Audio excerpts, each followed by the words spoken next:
Dostlar, selamünaleyküm. Ben şu anda Afyonkarahisar'dayım.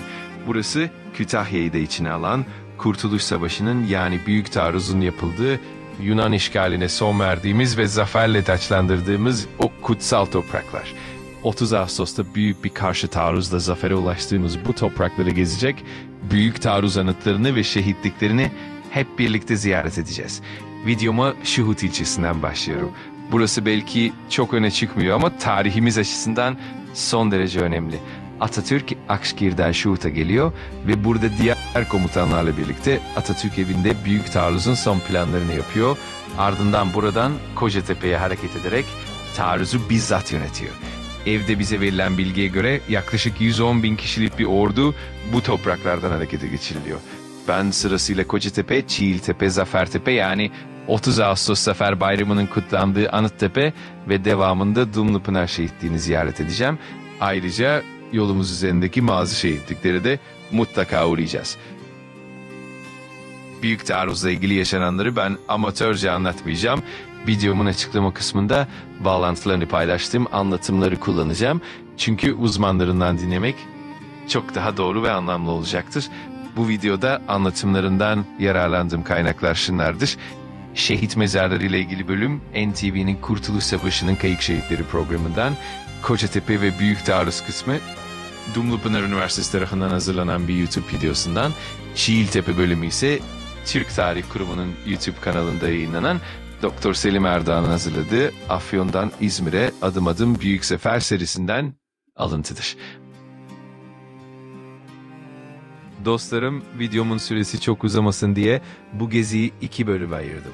Bu ilk bölümde gerçek şehit mezarlarının hikayesini ve Kocatepe'yi anlatacağım. İkinci bölümde ise Çiğiltepe, Zafertepe ve Dumlupınar şehitliğini yayınlayacağım. İzlemenizi tavsiye ederim.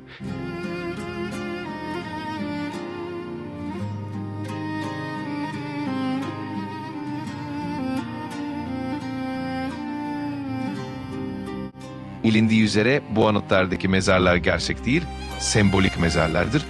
Ancak son yıllarda yapılan çalışmalarla gerçek şehit mezarlarına da ulaşılmış durumda.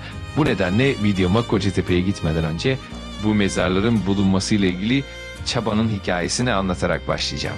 Bu çabada bir arkadaşımın da emeği var. Buradan Metin kardeşime selam olsun. Ayrıca emeği geçen herkesten de Rabbim razı olsun. Hepsinin emeklerine sağlık. Büyüklerimizden sık sık diyarız. Dedem, babam, oğlum, amcam veya bir yakınım askere gitti, bir daha dönmedi. İşte bu şehitliklerde yatanlar o kahramanlardır dostlar. Ailelerine, köylerine dönemeyen isimsiz yiğitlerdir. Hepsine sonsuz şükran ve minnet borçluyuz. Ruhları şad, mekanları cennet olsun. Rabbim rahmetiyle muamele etsin inşallah. Evet dostlar, hazırsanız bu kutsal yolculuğa birlikte çıkalım. Hadi başlayalım.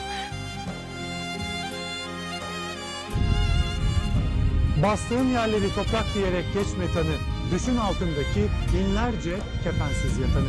Sen şehit oğlusun, incitme, yazıktır atanı, verme, alsan da dünyaları bu cennet vatanı.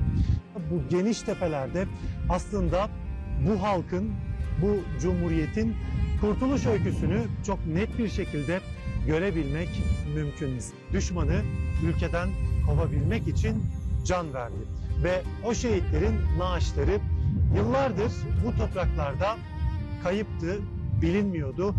Ancak bir çaba tarihte bir önemli noktayı ortaya çıkardı ve o çabanın kahramanlarından biri bugün yayın konuğumuz ve yıllardır süren çalışmayı, şehit naaşlarını nasıl bulduklarını kendilerine soracağız. Yanımızda yayın konuğumuz Erkan Özçelik. Hoş geldiniz yayınımıza. Siz hoş geldiniz. Ben biraz nerede olduğumuzu tarif etmeye çalıştım. Siz biraz daha bize konum verebilir miyiz? Verebilir misiniz? Tabii ki. Neredeyiz ve buranın önemi nedir? Üzerinde bulunduğumuz, şu anda bulunduğumuz alan Çiğiltepe. Büyük Taarruz'da 57. tümenimizin taarruz ettiği, Yunanlılara karşı taarruz ettiği tepedeyiz. Arkamızda gördüğünüz mezarlar da, mezar yerleri de, işaret belirlenmiş olan mezar yerleri de 26 ve 27 Ağustos 1922 tarihindeki taarruz sırasında şehit olan askerlerimiz. Peki siz yıllar önce bir çabaya giriştiniz. Gönüllü bir çabaydı bu. Kesinlikle. Kimse size bir görev vermedi. Hayır, kesinlikle. Neydi o çaba? Anlatır mısınız? Ne İki- yaptınız bu arazide? Şöyle 2019 yılında Milli Park çalışanıydı o dönemde Selim Erdoğan Hoca, Doktor Selim Erdoğan Hoca ile tanışmamızla başladı. Fuat Serdar Aydın, araştırmacı yazar aynı zamanda kendisi. Onlarla birlikte tanışmamızla birlikte başladı. Bu konuyu aramızda konuştuk. Acaba dedik bu büyük taarruz bölgesindeki şehitliklerin çok büyük bir bölümü sembolik şehitlik. Ziyarete gelen ziyaretçilerin birçoğu da buradaların sembolik şehitlik olduğunu biliyor fakat gerçek mezarlığın nerede olduğunu merak ediyorlar. Bu meraktan yola çıkarak biz bu konuda araştırma yapmak istedik. Selim Erdoğan ve Fuat Serdar Aydın'la birlikte uzun zaman bu bölgede çalıştık. Selim hocam sağ olsun izin günlerini de burada kullanmak şartıyla birlikte çok geniş bir araziyi taradık. Arazideki, muharebe sahasındaki arazideki genellikle doğal olmayan taş örüntüleri, doğal olmayan çukurlar bunlardan yararlanarak buralarda defin olabileceğini işaretledik. GPS koordinatlarını aldık ve daha sonra Milli Park yöneticileriyle, Afyon Milli Park Müdürlüğü'ndeki yöneticilerle işbirliği içerisinde bu bölgelerde jeoradar taramaları yaptırdık. İşaretlediğimiz bölgelerin çok büyük bölümünde jeoradar taramaları olumlu sonuç verdi. Defin olduğuna karar verdi. Onların çabalarıyla, Milli Park Müdürlüğü çabaları ve gönüllülerden oluşmuş gruplarımızın, bunlar Mürettep Müfreze, Torunlar, Süvari'nin izinden gruplarıdır. Bu arkadaşlarımız sağ olsunlar işlerini güçlerini bıraktılar. Bu mezarların çevresini düzenlemesi, şahide taşların dikilmesi, bayrak direğinin ankarajlarının yapılması işlerinde amelilik yaptılar. Yani siz Kurtuluş Savaşı'nda, Büyük Taarruz'da bu bölgede şehit düşen askerlerimizi uğruna şehit oldukları bayraklarını onların mezar yerlerine diktiniz. Bu bölgeyi daha görünür hale getirdiniz anladığım kadarıyla. Kesinlikle. Tüm amacımız bu. Büyük taarruzun süvarilerinin izinden gitmek için yola çıktılar. Motosikletleriyle kilometrelerce kortej oluşturdular. Herkes tarihin kitaplardan ibaret olanı burada canlı canlı yaşayarak öğreniyor. Onların nallarının izlerinin olduğu yerden teker izi bırakarak ilerliyoruz. Aynı gökyüzünün altında uyuyoruz. Aynı yollardan geçerek o ruhu yaşamaya çalışıyoruz. Peki şimdi bir yandan da detay da göstereceğiz. Hemen Tabii. yan tarafımızda bir şahide taşı Evet. var. Bu şahide taşını buraya siz getirdiniz, Tabii. diktiniz bir grupla beraber. Hemen yan tarafta gördüğünüz bu taş, o kayaların olduğu yerler aslında şehitlerimizin naaşlarının olduğu yerler. Biraz önce ifade ettik. Yıllardır şehitlerimizin naaşlarının bu bölgede olduğu bilinmiyordu. Bir gizli saklı iz vardı. Ancak bu izlerin neye tekabül ettiği çok bilinmiyordu.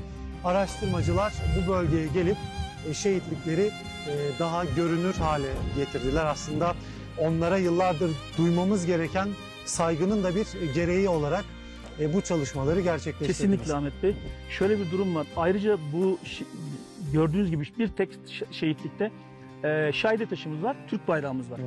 Askerlerin uğruna öldükleri bayrak başlarında dalgalanıyor. Tek amacımız da bu. Ve bunlar için ayrıca bir finansman sağlamadık. Tamamen şahide taşı bağış, Afyon'daki mermerci işletmecilerinden bağış olarak yaptırdık. Bunları bağış olarak. Bir yandan da benim dikkatimi çeken bir nokta var. Siz buraya büyük mermerler getirip günümüzün mezar yerlerine çevirmediniz burayı. Hayır, kesinlikle böyle. Neden? Buna karşıyız. Şöyle buna karşıyız. Çünkü bu alanda gördüğünüz mezar yerlerinin tamamı o dönemde şehit olan askerlerin kendi silah arkadaşları tarafından elleri değerek yapılmış taşlar. Onların kutsiyetini bozmak istemedik. Hı. Sadece onları biraz daha belirginleştirmek için etrafına biraz daha taş dizdik. Amacımız burada kesinlikle hiçbir şehitlikte şehitlerden rol çalacak malzemenin kullanılmaması. Bu kritik bir nokta. Kesinlikle kritik bir nokta. Yani burayı çok fazla mermere boyayıp şehitlerin mezarlarını sönük bırakmak işin doğasına da kesinlikle aykırı. Şimdi açılışta söylediğim İstiklal Marşı dizeleri önemli. Bastığın yerleri toprak diyerek geçme tanım. Hemen yanı başımızda bir karayolu var.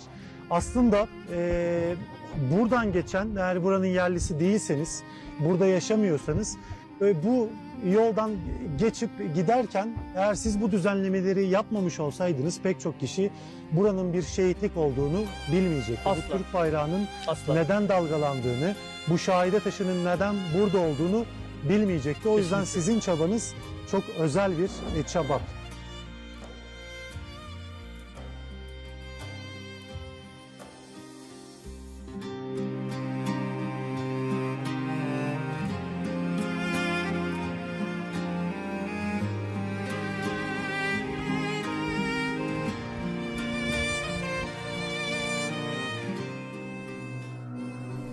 Yıl 1922.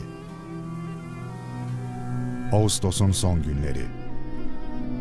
Yaz sıcaklığı yerini yavaş yavaş serin havaya bırakıyordu.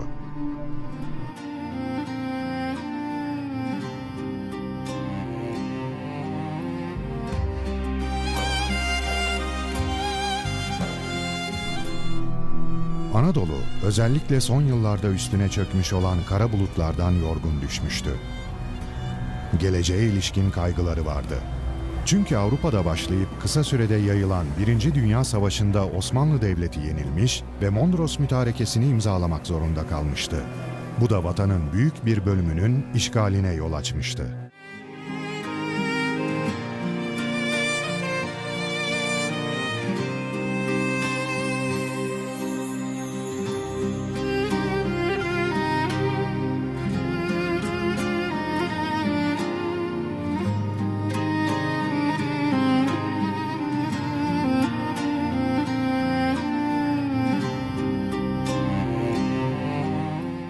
Umudu tükenmek üzere olan Türk milleti, Mustafa Kemal'i emniyet ve itimada layık görerek varoluş harekatının başına geçirdi. Türk milleti, ordu-millet dayanışması içinde düşmana karşı topyekün bir mücadeleye başladı.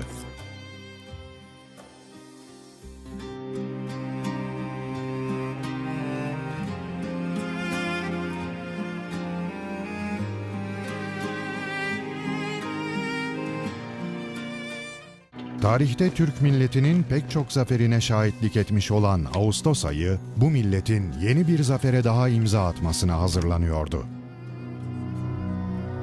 Mustafa Kemal önderliğinde Türk milleti, düşmana kalıcı ve son darbeyi vurmak için gerekli bütün hazırlıkları yapmıştı.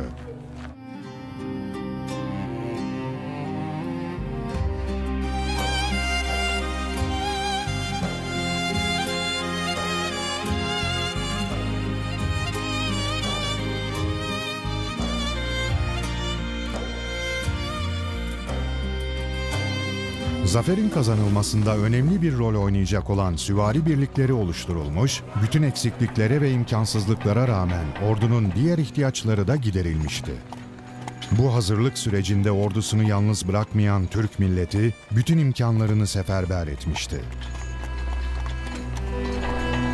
20 Ağustos 1922'de Başkumandan Mustafa Kemal Paşa, kurmay heyetiyle birlikte Akşehir'deki Garp Cephesi kumandanlığına geldi. Burada harekatın ne şekilde gerçekleştirileceğine dair planlar yapıldı. Taarruzun baskın ve kuşatma esasına dayandırılmasına karar verildi. Planın başarılı olması Yunan ordusunun parçalara ayrılarak kendi arasında bağlantı kuramaz hale getirilmesine bağlıydı. Bu ise ancak topçu ve süvari birliklerinin başarısıyla mümkündü.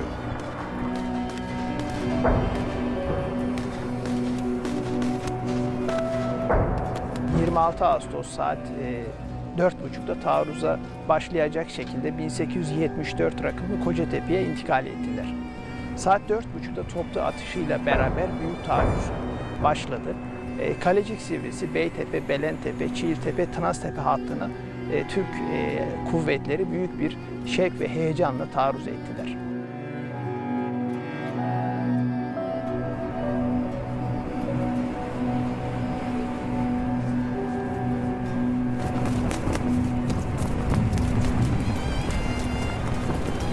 Büyük taarruzda kilit rol oynayan birliklerin başında süvariler gelir. Süvari birlikleri Ahır Dağları'ndan Sinanpaşa Ovası'na inen patika yoldan gece boyunca ilerlemek suretiyle sabahleyin Sinanpaşa Ovası'na indiler. Yunanlılar karşılarında Türk süvarilerini görünce çok şaşırdılar. Tıpkı 1453'te Fatih Sultan Mehmet'in İstanbul'u fethederken karadan gemileri yürüterek Haliç'e indirmesi gibiydi. Bizanslılar bu gemiler nereden geldi diye şaşırıp kalmışlardı. Şimdi ise Yunan askerleri, Yunan komutanları bu süvariler nereden geldi diye şaşırıp kaldılar. Türk zaferinin şekillenmesinde en büyük etkiyi süvariler sağlamış oldu.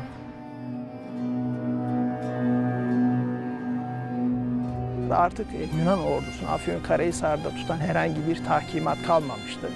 27 Ağustos saat 5 sularında Türk kuvvetleri iki koldan Afyonkarahisar'a geldiler. Afyonkarahisar kurtulmuştu. 26 Ağustos tarihinde Kocatepe'de başlayan taarruz planlandığı gibi gerçekleşti ve kısa sürede başarıyla sonuçlandı. Yunan savunma hatları bölünerek mevziler ele geçirildi. 27 Ağustos'taki hücumla Afyon düşman işgalinden kurtuldu.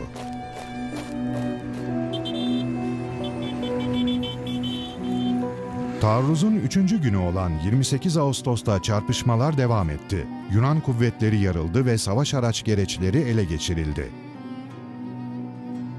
Ordumuzun başarılı hücumları neticesinde Yunan ordusu Dumlupınar'da sıkıştırıldı.